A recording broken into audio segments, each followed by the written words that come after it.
Born to Run é a autobiografia escrita por Bruce Springsteen, em que retrata uma visão profunda e honesta desde sua infância até o seu estrelato. No geral, autobiografias tendem a ser mais verossímeis do que aquelas escritas por outras pessoas. E é sobre ela que nós vamos falar hoje aqui no canal.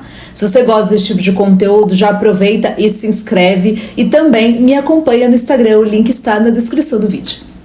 O Bruce sempre se colocou como um filho da classe operária e ele começou a escrevê-la após a sua apresentação no Super Bowl no ano de 2009.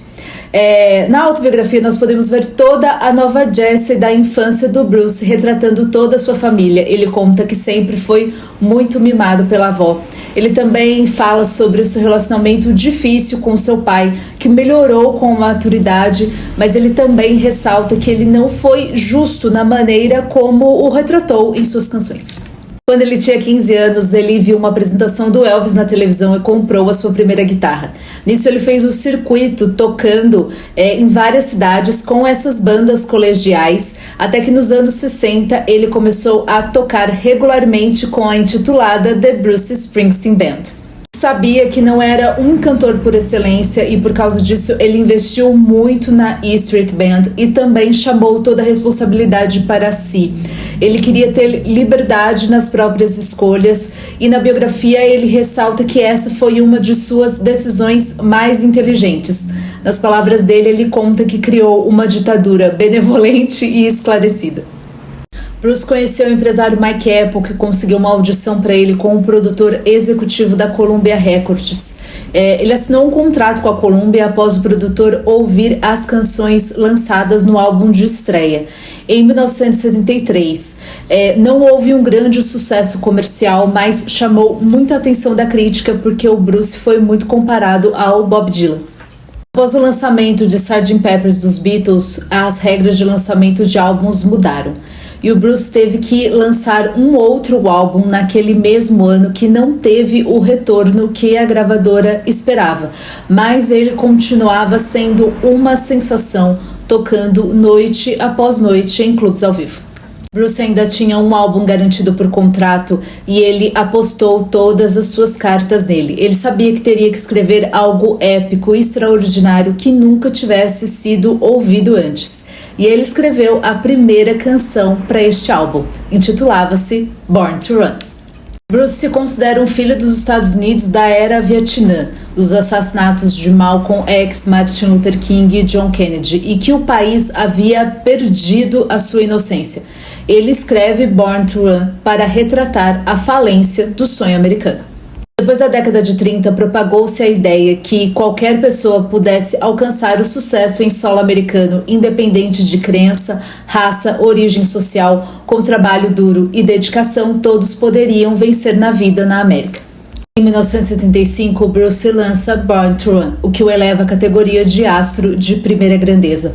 Após o lançamento deste álbum, ele começa a ser chamado de The Boss, o chefe. Ele alcançou muitos êxitos entre 75, em 82 com Nebraska, até o lançamento de Born in the USA em 1984.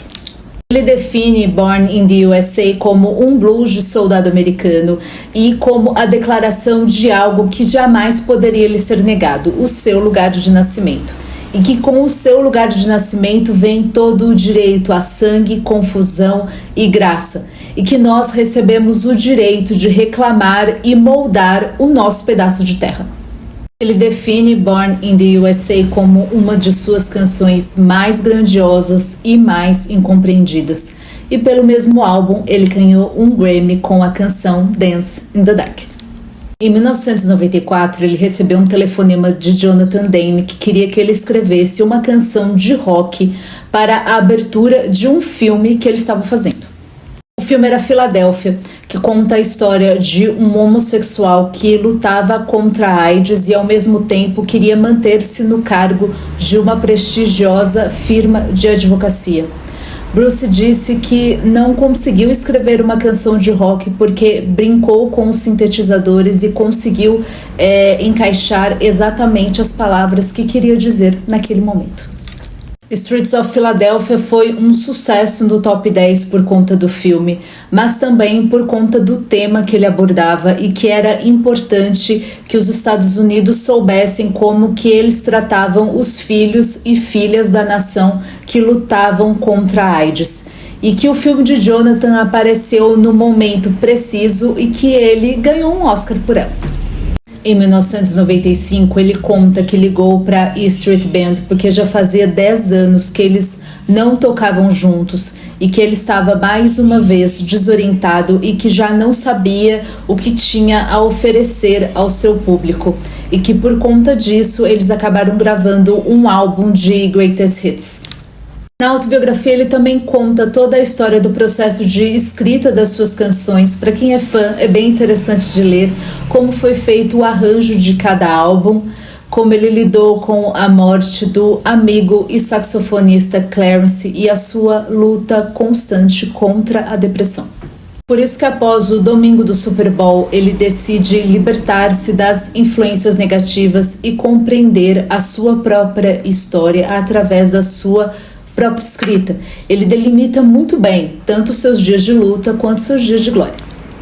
Ele fala que houve uma promessa aos familiares e a nós fãs que ele mesmo contaria a sua história, que ele não sabe se fez da melhor forma, pois o diabo está sempre à espreita, mas ele queria que a história dele ajudasse a fortalecermos as nossas próprias histórias. Como um último ato da sua autobiografia, ele nos pede: contem-na a minha história. Porque como nas canções do Bruce, contar é resistir e seguir em frente, mesmo quando a estrada parece longa demais.